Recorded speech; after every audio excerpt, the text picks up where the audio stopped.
Voici un nouveau chapitre de la Bibliothèque des mémoires consacré aux personnes qui ont vécu le cyclone ou non à Mayotte, mais surtout qui ont travaillé ou qui ont fait des actions bénévoles à la suite de l'événement. Bonne écoute. Peux-tu te présenter en quelques mots, s'il te plaît? Oui, je m'appelle Maxime, j'ai 29 ans et je suis kiné à Mayotte.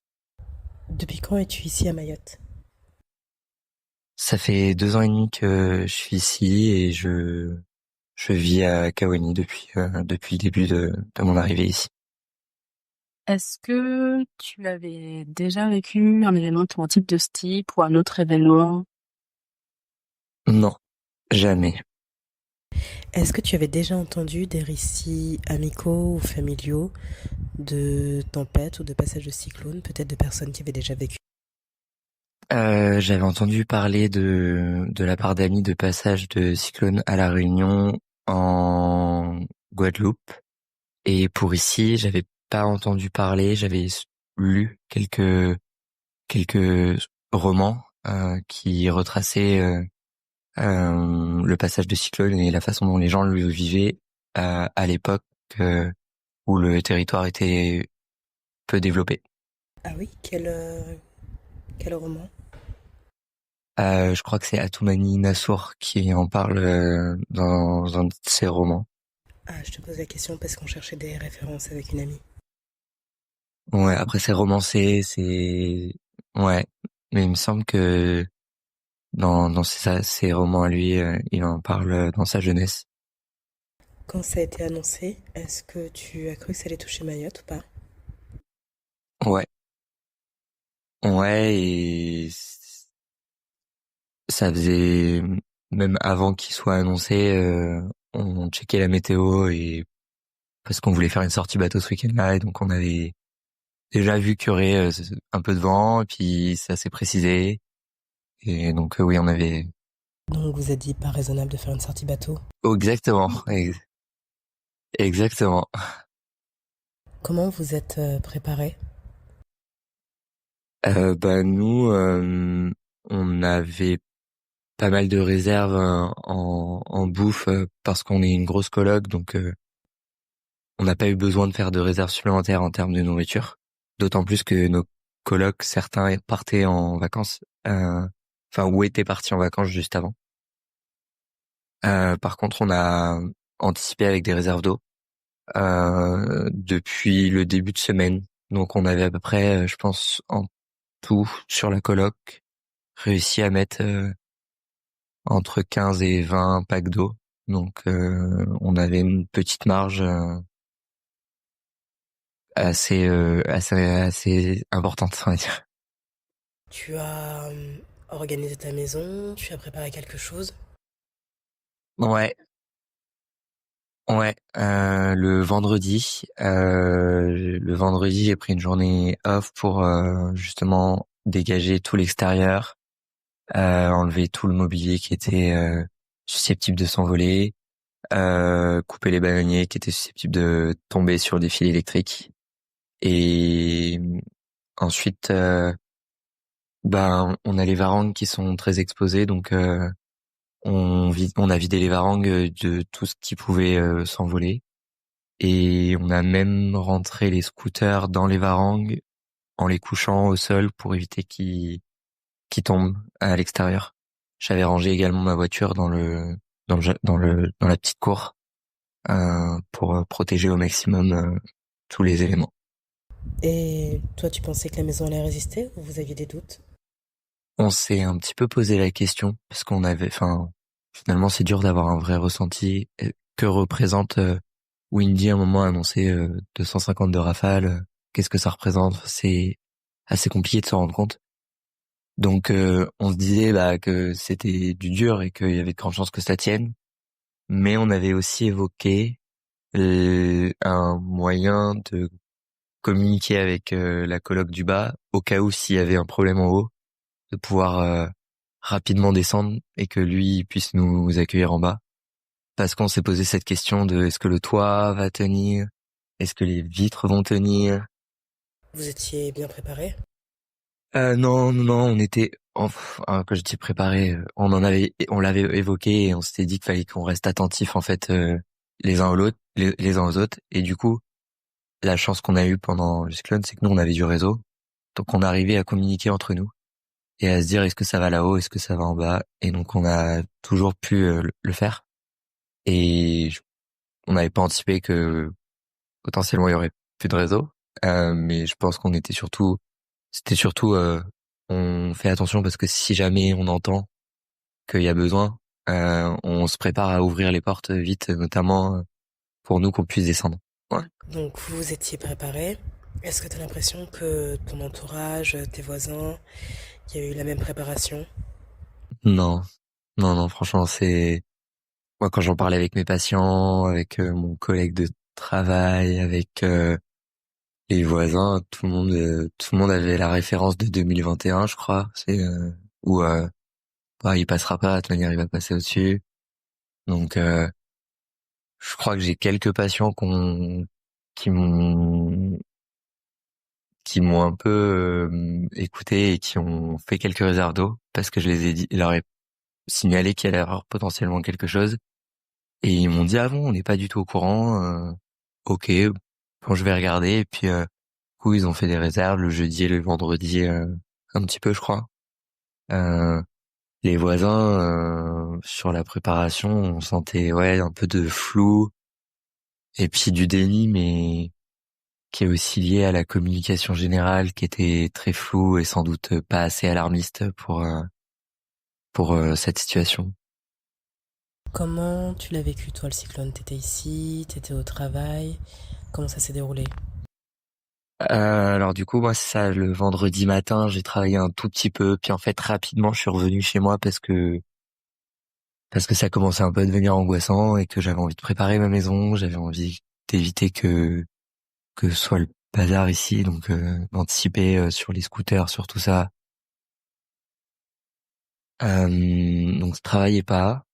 Nous on s'est retrouvé du coup avec un ami qui avait un appartement au dernier étage et avec des baies vitrées enfin en pleine prise au vent et on lui a dit mais ne reste pas là-bas, on sait pas mais autant que tu viennes et tout et donc on avait lui, on a euh, on a une voisine qu'on a contactée et qui a 3 enfants et qui du coup sont venus à la maison pour dès le vendredi soir.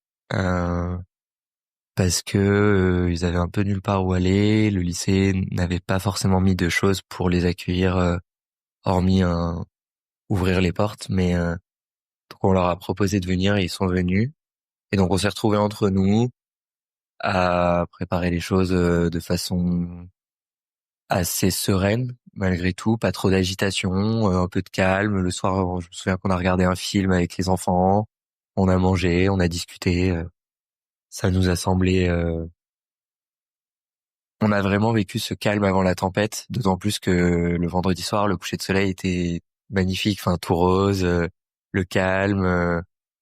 On a communiqué avec notre famille. Enfin moi perso, j'ai communiqué avec ma famille à droite à gauche pour leur dire que ça allait, qu'on était prêts, qu'on avait des réserves, que pour rassurer un peu tout le monde, parce que pareil, je pense que en métropole, c'est un peu tombé l'info au dernier moment et donc tout le monde s'est un peu inquiété. Donc voilà, petite préparation sans stress jusqu'au... On a eu le premier stress, c'est le signal sonore sur le portable de l'alerte rouge le vendredi soir. Et le deuxième, c'est à 7 heures ou 6 heures, je sais plus, l'alerte violette qui a été aussi alerte violette qui remet un coup de stress, mais pareil, à un moment où le vent est pas encore trop présent. Donc bah après on a pris notre petit déj et c'est là que tout a commencé. Hmm. Oui, donc il y a le message qui arrivait très tôt, le ciel était encore dégagé, et puis petit à petit, Chido est arrivé. C'est ça, il y avait eu un peu de vent et de pluie dans la nuit, puis c'était retombé. En fait, on avait commencé à prendre les premiers bras, enfin je sais pas comment on appelle ça, mais les premiers bras du cyclone, on va dire. Et puis finalement, après c'était retombé. On avait toujours un peu on savait que ça allait arriver, mais on se disait, et si la météo s'était trompée, enfin, quand même, parce que du coup, c'est très particulier comme sentiment de savoir qu'il est censé arriver dans les 2 heures, mais là, il y a rien. Voilà. Ça s'est passé comment quand il est arrivé? Quand il est arrivé, en fait, on a commencé vraiment à avoir beaucoup de vent et beaucoup de pluie. À l'extérieur, on commençait à avoir les premiers bananiers se pencher, les premières tôles se lever. Nous, on a eu des infiltrations parce que le vent venait du côté arrière de la maison. Euh, les fenêtres commençaient à ne plus absorber l'eau, on va dire. Enfin, ça commençait à couler et donc on a géré pendant une grosse demi-heure ça avec des torchons en étant l- dans la gestion, en se disant que ça va, ça allait et tout. Puis après ça, bon, ça commençait à s'intensifier. Nous, on était toujours un peu en train de gérer ça, mais on voyait quand même les petites cases qui sont derrière chez nous qui vraiment commençaient à subir, à s'envoler. On voyait encore quelques personnes dehors dans l'agitation extérieure. Et puis un moment où le vent s'est calmé. Bon, franchement, j'arriverai même pas à savoir le temps que ça a duré parce que on était un peu dans la gestion de l'inondation qu'on subissait, mais c'était encore gérable. Ça restait cloisonné à nos chambres, à l'accès arrière. Et puis là, le vent s'est mis à tourner et on a senti vraiment un changement de puissance et que ce soit en intensité, en vent ou en pluie, c'était décuplé. Euh, et on voyait même plus en fait dehors tenir. Enfin, on voyait plus on n'avait plus vraiment la visibilité sur les bidonvilles, plus sur les hauteurs. On avait à peine vu sur le l'arbre qui est devant et les tôles et on les voyait tomber. Notre baie vitrée commençait à vraiment gondoler. Euh, Par chance, c'est par miracle elle a tenu, donc déjà ça nous a enlevé beaucoup de difficultés par la suite, de stress, etc. Notre varangue, les évacuations se sont bouchées, donc l'eau est montée dans la varangue, on avait 10 centimètres. Du coup ici ça faisait un ruisseau qui rentrait et en fait on a laissé tomber, on a juste monté tout ce qu'on pouvait et on a attendu que ça se finisse parce qu'on n'arrivait plus à lutter contre l'eau qui rentrait chez nous. Mais en vrai, il y avait le stress de l'agitation de on doit gérer l'eau, mais on avait, il y avait pas réellement de peur. Je considère pas avoir vécu un événement traumatisant à ce moment-là. Et quand on en a reparlé avec notamment les jeunes qu'on a hébergés, eux ils nous ont dit qu'ils avaient pas eu peur. Enfin que c'était pas, ça avait été par rapport à tout ce qu'ils ont vécu dans leur vie. Euh, Ça c'était rien. Et je pense que c'est assez révélateur de notre état d'esprit. On était un petit groupe. On a essayé de aussi, en voulant les préserver, les enfants, on a voulu mettre de la musique, faire passer le moment où ça a vraiment, ouais, le moment où ça a vraiment accéléré, qu'on a vu les rafales arriver, l'eau arriver, la baie vitrée se déformer. On est sorti de cette zone et on est allé dans les pièces arrière de la maison et on a mis la musique là-bas justement, alors que nous, on était potentiellement en plus en train d'en gérer, mais on a fait en sorte que eux soient là-bas. Et vu qu'on y repassait, nous, ça nous redonnait un peu de peps, et puis on rigolait, et puis on était un peu, je pense, on n'était pas préparé à la suite qu'il allait nous attendre. Ça, on était déconnectés. Après le passage, là tu parles du premier mur, du passage du tourbillon, etc. Comment ça s'est passé? Euh, En fait, alors du coup, ça s'est passé en plusieurs phases. Il y a eu un moment, ça a commencé à réduire un peu. Et en fait, moi, je suis allé dans la varangue contre le vent un peu pour commencer à l'évacuer et commencer à gérer un peu l'appart parce que ça avait réduit. Et à ce moment-là, je sais pas, au bout de 15 minutes, on a commencé à entendre des cris dans la rue. Et en fait, j'ai dit aux gars, enfin aux gens qui étaient avec nous, ok, là, il y a un truc qui va pas dehors, venez, on sort. Et du coup, ça a été assez violent. Il était quelle heure à peu près? Vers midi 15. C'était terminé? Non, c'était pas terminé. Et vous étiez en sécurité? Non, pas du tout. On n'aurait pas dû sortir. Mais là, en fait, nous, on a entendu les cris. Oui, en fait, vous êtes sortis pendant la calmie, entre les deux moments où ça a soufflé. Ouais. En fait, ouais, c'est ça. Il y a le mur qui est arrivé, puis après, bah, petite accalmie. Enfin, pas petite, mais légère diminution du vent. Donc moi, je me suis senti capable d'aller au vent pour vider la varangue, mais être en sécurité parce que j'étais derrière un mur quand même. Donc j'ai copé, on va dire, par rapport à l'eau qui était dans la varangue. J'ai débouché les évacuations pour que l'eau elle sorte, enfin, pour essayer de gérer. Et donc il y avait encore pas mal de vent. Mais à ce moment-là, ouais, on a entendu des gens crier dehors et on s'est dit ok, on va y aller.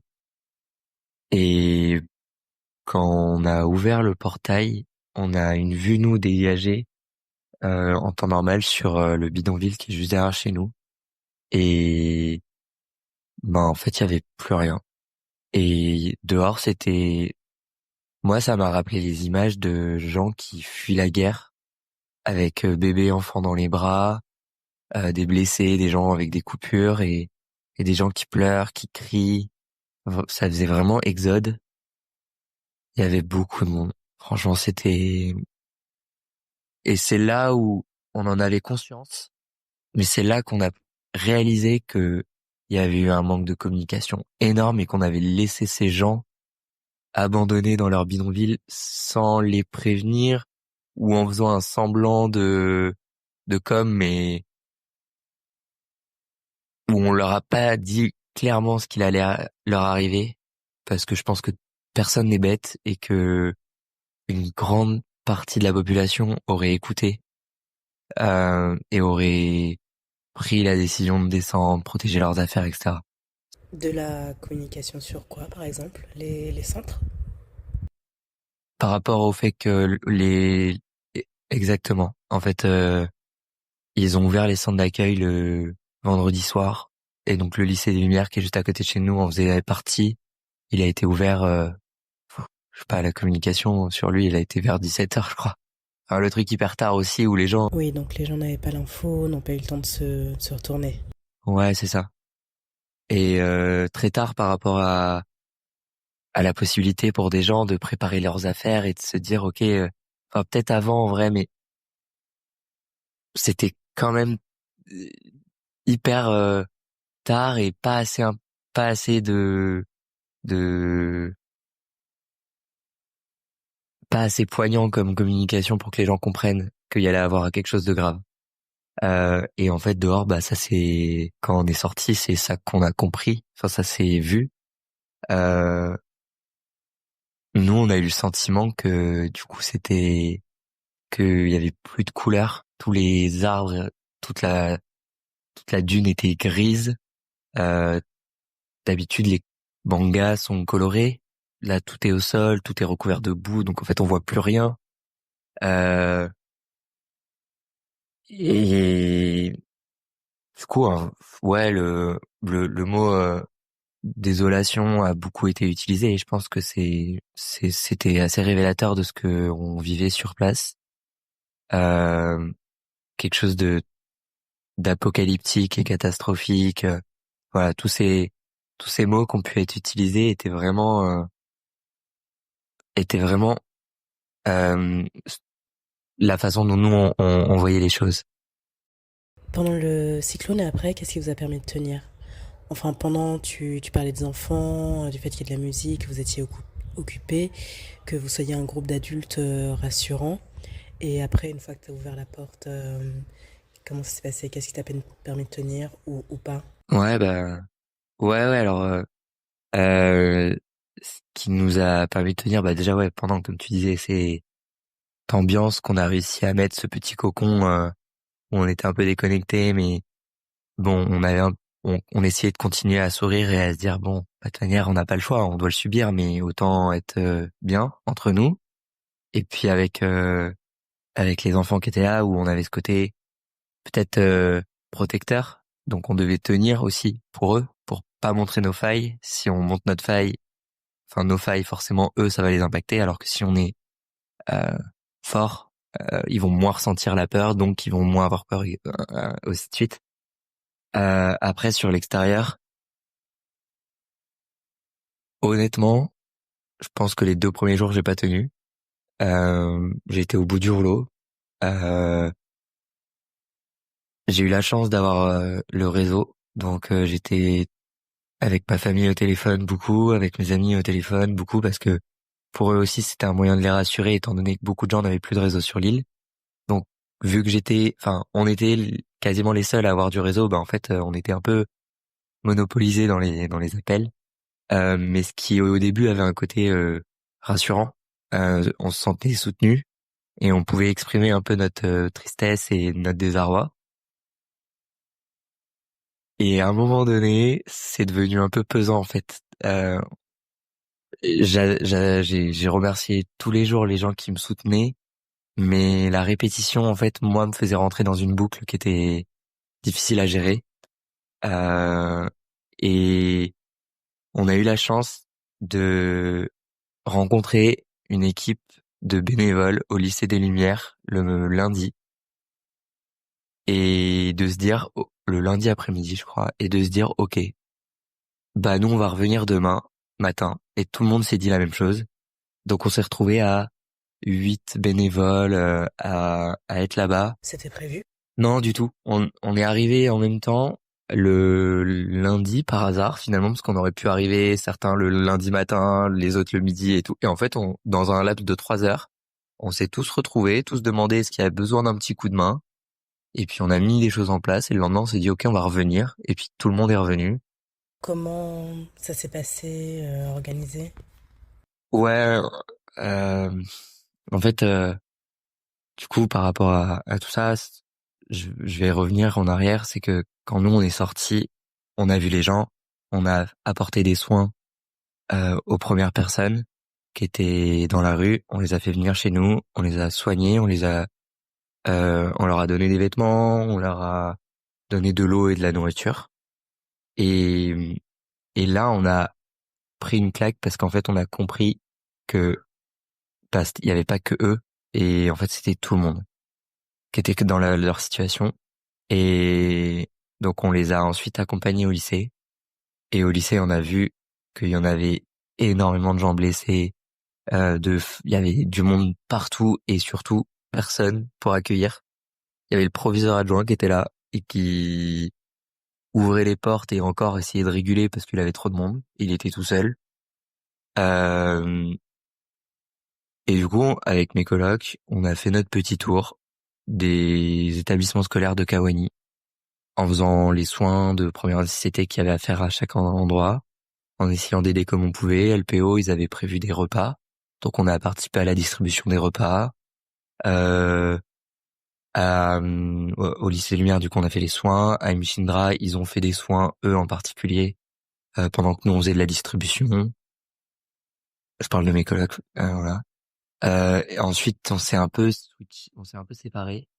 Mes colocs infirmiers ont continué à faire des soins pendant que nous, on a fait le tour de Kawani sur la route principale. Et on a un peu essayé, comme on pouvait, tant bien que mal, de dégager les quelques tôles qui étaient encore un peu sur la route, même si l'axe principal commençait déjà à être dégagé assez rapidement, en tout cas sur Kawani. Mais bon, nous, on s'est dit, allez, on va un peu enlever, c'est déjà ça. En fait, on avait un peu le sentiment que c'est ce qui allait se faire partout sur l'île. Et finalement, pas du tout. Euh, et on s'en est rendu compte pas tout de suite. On avait beaucoup d'espoir. Et donc, beaucoup de tristesse par rapport à tout ce qu'on voyait. Mais on a commencé à vouloir, nous, mettre des petites choses en place. Euh, le dimanche, on a fait le tour de l'appartement du gars qu'on a hébergé.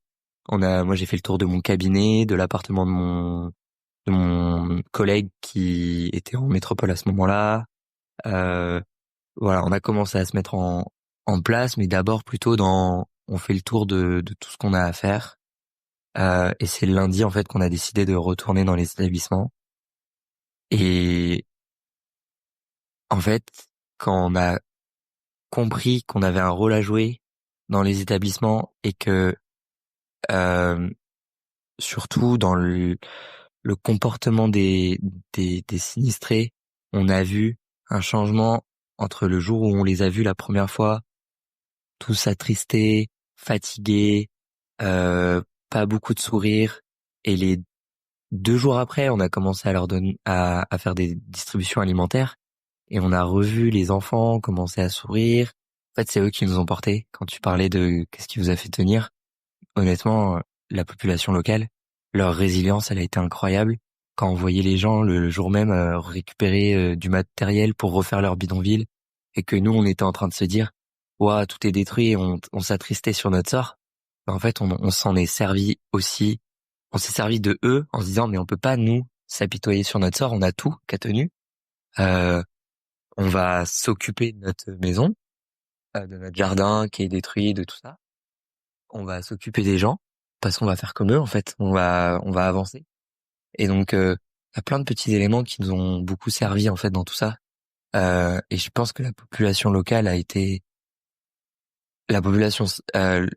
qui vivait dans les bidonvilles a été pour nous un un soutien. En fait, ils s'en ont pas rendu compte, mais dans leur discours, ils nous ont portés.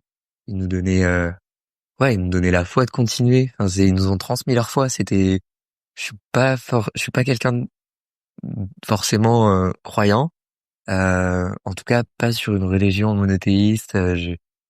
Et sauf que là, en l'occurrence, ils nous ils, ils nous ramenaient un peu à leur foi et ils nous donnaient l'espoir qu'ils avaient. Ils arrivaient à nous le transmettre. Enfin, c'était à la fois fort et beau ce sentiment-là. Et du coup, on a mis en place de la distribution, de la gestion, on a fait du recensement. Pas un recensement nom, prénom, carte d'identité et tout ça, mais juste pour savoir le nombre de personnes, pour savoir qu'est-ce qu'on devait mettre en place, comment on faisait la distribution alimentaire, qu'est-ce qu'on devait demander aux élus, parce que de base, nous, on nous a dit, OK, une fois que vous avez un recensement, on pourra aider, nous, parce qu'on saura exactement combien il y a de personnes dans l'établissement. Assez rapidement, ouais, je pense, on a commencé le mardi réellement. Je pense on a fait le recensement le mercredi et le jeudi ou le vendredi, on a envoyé les listes. Enfin, on a envoyé le chiffre, pas les listes, le chiffre à la mairie en leur disant voilà, nous on a fait notre recensement, on a tant de personnes. Voilà. Ce qui n'a rien changé du tout. Non, on a dû avoir 2 fois de la distribution d'eau avec genre ouais, avec 20 packs d'eau 2 fois. Alors qu'on avait 450 personnes et on a eu 2 ou 3 fois de la distribution de collations, donc des jus et des gâteaux pour tout le monde, mais c'est pas ce qui nourrit un homme quoi. Et 2 fois, donc en fait, enfin, on donnait et puis bah il y en avait déjà plus, donc pas dingue. Euh, Et votre engagement, il a duré combien de temps? euh, En fait, ça a été intense, mais assez court finalement. Enfin, assez court.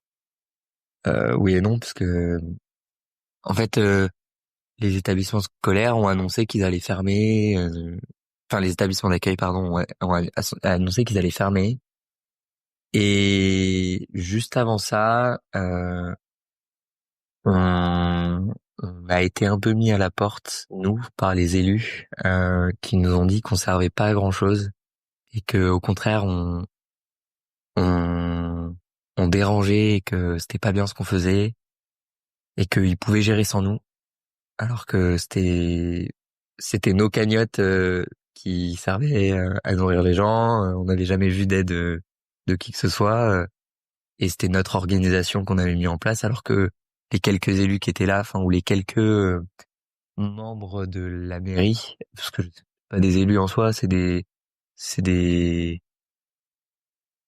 du personnel, voilà, de mairie, venait et s'asseyait sur des chaises, attendait, regardait, et au bout d'un moment, après, au bout de quelques jours, bah, juste avant que ça ferme, on commençait à nous reprocher qu'on les impliquait pas, sauf qu'en fait, on a demandé à personne de s'impliquer, les gens s'impliquent naturellement. Quand t'as envie d'aider, t'as pas besoin que je te dise, eh bah, faut te brosser les dents, enfin, tu le sais, c'est naturel, bah là, c'est pareil, donc, ça m'a, il y a eu ce premier, pas clash, mais on a commencé à sentir qu'il y avait un conflit avec les gens des mairies et les responsables de certains établissements. Et au bout d'un moment, en fait, on nous a mis dehors. Enfin, on nous a dit qu'on servait à rien. Donc, on a arrêté, mais en continuant à venir. Le service a continué? Ouais, ouais, bah, c'est-à-dire que nous, on gérait la distribution au bout de 10 jours d'aide. On a eu l'association WCK qui a commencé, qui a mis en place les repas. Donc, on avait 250 barquettes, je crois, ou 200 barquettes, je crois. Et on avait 200 barquettes de bouffe, donc on arrivait à diviser et à faire en sorte que tout le monde en ait à peu près. Enfin, et eux, en fait, ils ont commencé à distribuer un peu n'importe comment. Donc, ben, ça fonctionnait pas parce que les gens en prenaient deux, trois. Eux, ils en prenaient aussi, les élus, pour manger devant les gens. Et un jour, on a vu ça, on a explosé de rage et on leur a demandé s'ils avaient pas honte et tout, et ils nous ont regardé. Non, non, on fait notre taf. C'est normal. Nous, on est ici aussi. Enfin, c'était lunaire les discours qu'ils avaient. Et puis en fait après, bah finalement, je crois que le lendemain ou le surlendemain, euh, le allez j'y vais. Le proviseur adjoint a utilisé la PAF comme pression en disant la PAF va arriver demain matin, faut que vous partiez, alors que c'était pas vrai du tout. Et le matin, à 5 heures, il a cogné à toutes les portes des chambres en disant, enfin des chambres, des salles ouvertes pour les sinistrés, en disant la PAF arrive, faut que vous partiez, je veux vous sauver là pour pas que vous fassiez embarquer. Voilà, il a joué le discours du mec qui veut aider, alors qu'en fait, depuis le début, il nous a mis des bâtons dans les roues.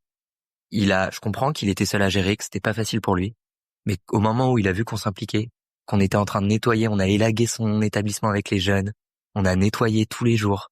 Dès qu'on a reçu l'eau, on a nettoyé les salles, on lui a demandé des balais et tout, et il nous a dit non, il n'y a pas de balais dans l'établissement, il n'y a pas de serpillière dans l'établissement, il n'y a pas de seau dans l'établissement. D'accord. Donc comment vous faites au quotidien l'année? Explique-moi. Donc en fait, on a eu la chance d'avoir un stock à un endroit, et donc on est allé chercher ce stock pour donner aux gens. Et donc nous, tous les jours, on nettoyait cet établissement avant de donner à manger. C'était un peu notre carotte. C'était ok, vous nettoyez le couloir, les toilettes, les salles, vous nous aidez à nettoyer l'extérieur, vous ramassez les déchets, on fait de la distribution alimentaire, de gâteaux pour les enfants, ou on fait la distribution du riz et de la viande pour les adultes qui est derrière redistribué aux enfants une fois que c'est cuisiné. Et donc voilà, en gros ça s'est terminé comme ça. Alors que d'autres établissements ont fermé 5-6 jours plus tard, parce que c'est à peu près ça, les établissements ont fermé vers le 8 janvier. Et lui, il s'est servi du 31 pour faire ça, en gros, je crois. Voilà, à peu près. J'aurais plus la date exacte, mais dans ces eaux-là. Je pense que ça va pas plaire du tout que je dise ça, mais il faut dire les choses. C'est assez honteux tout ce qui s'est passé et mais en fait c'est comme la mentalité générale qu'on a évoquée tout à l'heure où on avait l'impression que tout le monde allait sortir pour aider et en fait on a été vraiment une minorité à s'impliquer. Donc voilà. Ça me permet d'enchaîner sur la question. Est-ce que tu as des commentaires à faire sur la gestion de cet événement? Ouf, j'en ai des milliers de commentaires, mais je m'attendais vraiment pas à ça. Au vu des échos que j'avais des catastrophes dans d'autres territoires, de ce qu'on a vu dans les catastrophes qu'il y a eu récemment en Turquie, au Maroc, dans les vidéos, dans les images qu'on voyait, on voyait de la population soulever les gravats. Je parle pas de militaires ou quoi, population soulever les gravats pour essayer de sauver des gens. Population s'impliquer pour aider son voisin. Et là, on s'est retrouvé dans un système où il n'y a pas eu ce mouvement-là. Et ça a été assez violent à accepter. Ce que j'appellerais l'humain presque, mais de le prendre en pleine figure, l'égoïsme généralisé qu'il y a eu, où tout le monde a vraiment pensé qu'à soi, et n'a, j'ai pas compris en fait pourquoi cette réaction-là. Euh, Ça a été un sentiment un peu d'incompréhension, un sentiment un peu de colère. Pourquoi vous bougez pas? Et puis un sentiment d'abandon parce que du coup on avait l'impression d'être seul. Et c'est globalement ce que beaucoup de gens qui ont participé, qui sont restés dans la dynamique d'entraide, etc., ont ressenti au bout de quelques jours, enfin quelques semaines plutôt, ce sentiment de d'épuisement qui était lié au fait qu'on était seul. Alors que s'il y avait eu un mouvement général, comme on peut voir sur certaines vidéos à La Réunion, où les gens dans la rue sont avec une pelle pour enlever la boue, par exemple. Alors après, je parle de Kaoni parce que j'ai pas vu dans les autres villages de Mayotte. Euh, mais c'est vrai qu'on n'a pas assisté à cet élan de solidarité et c'était un peu décevant sur la nature humaine. Moi, ça m'a mis un gros coup au moral. J'ai eu du mal à m'en remettre. J'ai beaucoup engrangé de colère à cause de ça. Euh, et donc ouais, gestion individuelle catastrophique, je trouve. Gestion des élus catastrophique. On va pas se mentir. On sait tous, on l'a tous vu. Les élus se sont gavés. Ils ont distribué à leur famille. Ils ont plein de ressources chez eux et ils ont fait genre que l'État avait rien donné, alors qu'en fait c'est eux qui ont stocké et revendent aujourd'hui au petit boui-boui à 12 € le pack d'eau. Et en fait ils sont dans la corruption la plus vulgaire possible et ça passe parce que à Mayotte personne ne dit rien. Il y a pas un mouvement. Ça se passerait n'importe où ailleurs dans le monde. On irait, mais en mouvement solidaire, on irait chez les élus et on leur dirait, bah, maintenant, c'est maintenant vous nous donnez, sinon vous dégagez, en gros. Et ici, on laisse faire, on attend. Et bah, attendez, enfin, c'est pas grave. Tout le monde le sait, mais personne dit rien. On a des élus qui ont tout volé et ils sont encore là, à la direction. Maintenant, ils demandent un report des élections. Ils disent que c'est pas de leur faute. Bah, faut arrêter l'hypocrisie. Faut peut-être prendre ses responsabilités. Et je pense que la population locale, à un moment donné aussi, va falloir qu'elle se bouge. Et c'est pas que lié au cyclone, c'est dans la vie quotidienne de tous les jours.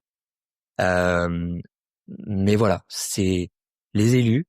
Et puis après, l'État est responsable aussi, je pense, pas forcément d'avoir envoyé pas assez d'aide. Ça date d'avant parce qu'il aurait fallu faire un recensement bien plus précis pour savoir quelle quantité donner exactement. Déjà, quand tu l'as pas, c'est compliqué.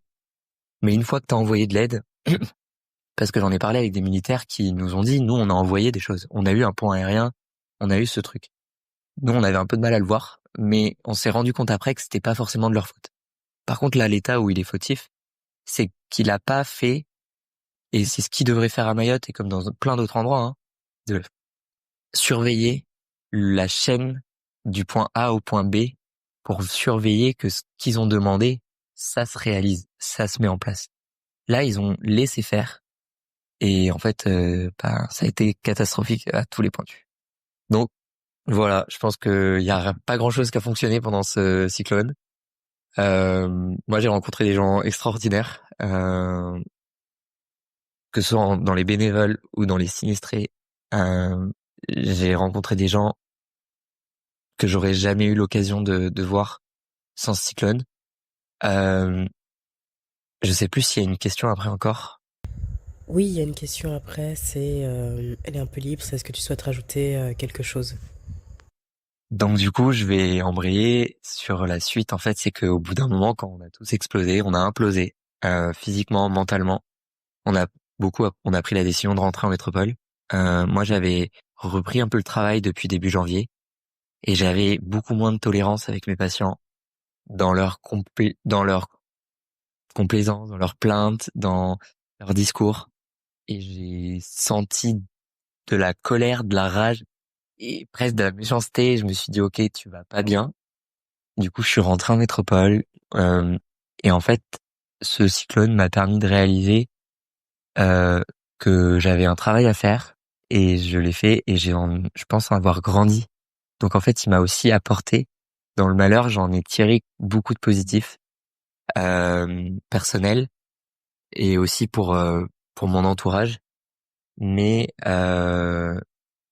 bah c'est vrai que c'est pas normal de devoir en arriver là et d'avoir dû subir tout ça. Euh, et c'était tellement monté loin que il nous a fallu, enfin moi personnellement, il m'a fallu plus d'un mois pour récupérer et être prêt, apte à revenir sans préjugés, sans colère, sans ressentiment, avec une vision positive des choses, voilà. Donc aujourd'hui, par rapport à tout ça, je suis plus dans l'acceptation de chacun, des réactions de chacun. C'est quelque chose que j'ai très mal vécu pendant, mais qui aujourd'hui, bon, avec du recul, je comprends que chacun y réagit différemment. C'est pas ce que j'attendais de la nature humaine, c'est pas ce que j'attendais des gens, mais je peux pas leur en vouloir d'avoir réagi différemment. Et je leur demande pas de réagir différemment, au contraire. Euh, Peut-être que si les gens avaient réagi différemment, ça serait encore plus mal passé, individuellement pour eux ou pour les autres, etc. Donc c'est plutôt un travail que j'ai fait sur moi, c'est d'accepter que on agit tous différemment et que malgré la difficulté, eh ben c'est normal. Et voilà. Si j'ai quelque chose à ajouter pour les gens, euh, on peut jamais se rendre compte parce qu'on a tous vu des images de cyclones dévastateurs à Saint-Barth, à Haïti, à Mada, mais on peut jamais se rendre compte à quel point euh, ça peut être dévastateur en interne. Euh, des images ne laissent pas apparaître l'émotion qui va avec qu'on voit, et c'est ça, c'est très violent. J'ai vraiment, enfin, de toute manière, ouais, les 3 premiers jours ont été montagne russe émotionnelle avec surtout beaucoup de tristesse et j'ai passé beaucoup de temps à pleurer, à être au téléphone et à déverser toute mon désarroi. Euh, hum, mais après, du coup, si moi j'ai un conseil, je sais que des gens l'ont moins bien vécu que moi finalement. Au-delà, enfin, comment dire, c'est-à-dire que les premiers jours en tant que kiné, moi je me suis dit j'ai rien à faire ici. Euh, et en fait, je pense que aujourd'hui, je suis content d'avoir fait la démarche de d'aller essayer d'aider à ma petite échelle, parce qu'en fait, j'ai trouvé un sens. Il y a des gens qui du coup, ont pas fait grand-chose enfin, c'est pas méchant, ils ont pas fait exprès. C'est juste qu'ils étaient pas au courant, ils avaient pas l'info, et ils ont pas eu le truc de se dire, je vais aller voir. Et du coup, ces gens-là, des fois, l'ont moins bien vécu. Alors qu'en fait, moi, j'en ai tiré ma source et j'en ai tiré ma force pendant les jours qui ont suivi, même si derrière, ça m'a fait imploser. Mais je regrette pas du tout. Et en fait, je pense avoir j'ai fait des erreurs pendant ce cyclone, mais je pense avoir donné énormément par rapport à ce que je pouvais, par rapport à ce que je connaissais de tout ça. Je pense que faudra se servir de Mayotte pour tous ceux qui l'ont vécu et tous ceux qui l'ont pas vécu, qui comprennent qu'il y a eu peut-être un manque de solidarité, qu'il faut accentuer peut-être un peu sur ça, et que ça peut que aider si l'élan il est généralisé et pas individualisé. Voilà. Je sais pas, enfin, ou très restreint et minime par rapport à tout ça. Voilà. Après, je pense que je t'ai un peu tout dit. Merci beaucoup. J'ai une dernière question, c'est à propos du nombre de morts qu'il y a eu à Mayotte. Il y a une déclaration disant qu'il y a 39 morts et peut-être quelques milliers de blessés. On n'a pas exactement le chiffre. Toi, qu'est-ce que tu en penses? Est-ce que tu as quelque chose à dire à ce sujet? C'est, c'est du, c'est, c'est lunaire. Enfin, il y a pas de mots en fait. Enfin, on peut pas, c'est pas crédible. On peut pas le juger comme crédible. Je peux pas parler personnellement parce que par rapport à d'autres, j'ai pas vu de corps, j'ai pas vu de mort. On a eu 3 heures de temps à un moment donné où on a senti une odeur qui était pas l'odeur habituelle de poubelle ou de nourriture ou de n'importe quoi. Mais 3 heures de temps alors que j'ai entendu des gens dire qu'ils avaient eu plus de temps cette odeur-là. Euh, mais par contre, moi j'en ai rencontré des dizaines, des gens qui m'ont dit, moi je suis allé faire des maraudes, moi je suis monté et j'ai vu des corps. On peut pas s'arrêter à 39 avec tout ce que j'ai entendu sur l'île. Euh, la... Quand on regarde les bidonvilles avant, après, même si ça s'est reconstruit à une vitesse folle, ce qu'on parlait de résilience de tout à l'heure, c'est lié à ça et c'était incroyable. Et je suis content pour eux qu'ils aient pu reconstruire aussi rapidement, même si à la fois c'est un côté triste parce qu'en fait, ça montre qu'ils sont habitués à plus avoir de maison reconstruite, ne plus avoir de maison à reconstruire. Donc c'est triste. Mais quand on regarde les quantités, en fait, les bidonvilles en soi, les cases en elles-mêmes sont plus grandes individuellement, mais il y en a moins. Il y a plus de trous et on voit quand même moins de gens aussi. Notamment nous après le cyclone, les gens n'étaient pas encore partis.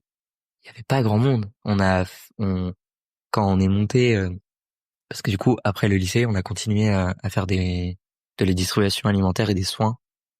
Ouais, du coup, en gros, nous après le cyclone, on a continué à mettre en place de l'aide avec la distribution alimentaire et des soins avec des professionnels de santé qu'on a contactés pour le bidonville qui est derrière chez nous. Donc c'était globalement les sinistrés qui étaient au lycée des Lumières. Donc nous, ça nous permettait de continuer à garder un lien avec eux, de savoir comment ils allaient, de les soigner, de les nourrir un petit peu, mais avec une cadence beaucoup moins importante parce qu'on avait repris nos travails.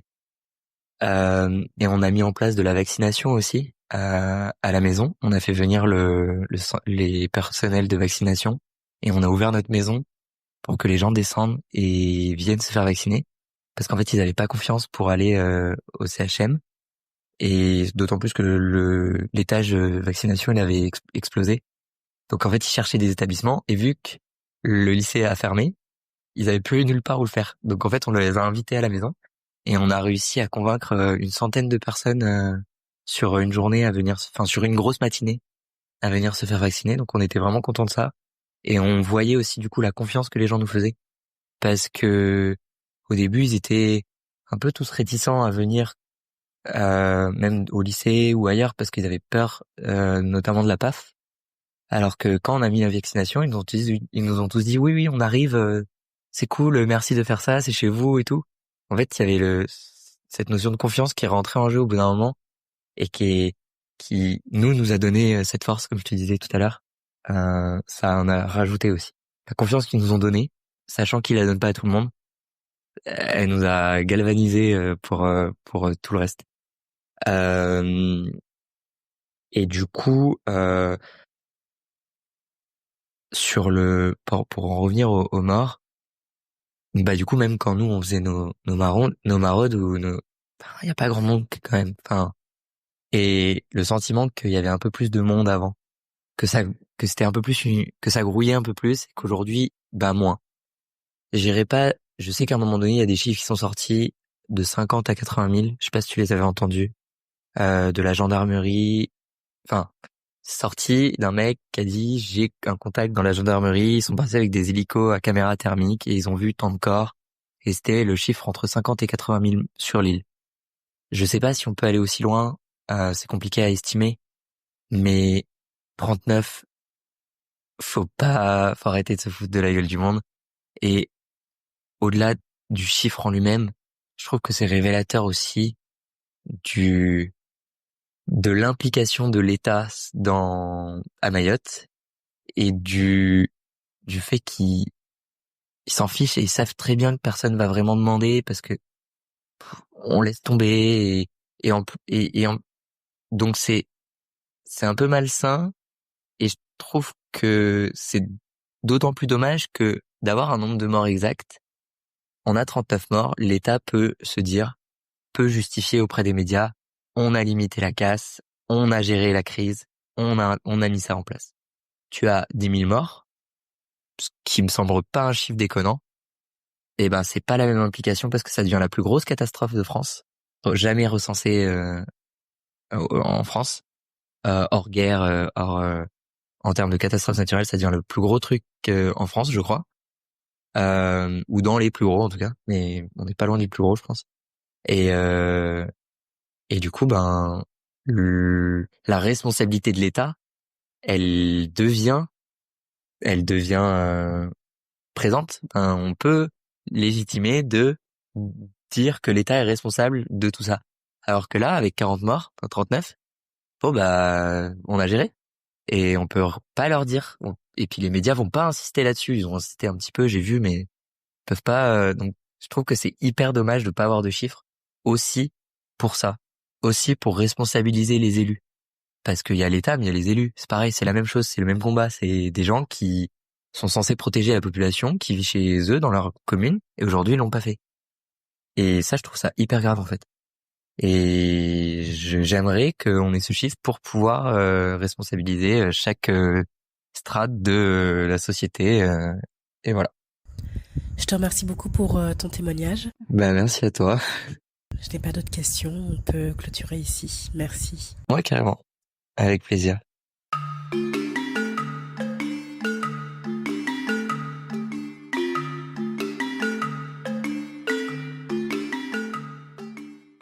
Vous venez d'écouter un épisode de la Bibliothèque des Mémoires. J'aimerais remercier les personnes qui ont participé à la création de cet épisode, des témoignages jusqu'au montage.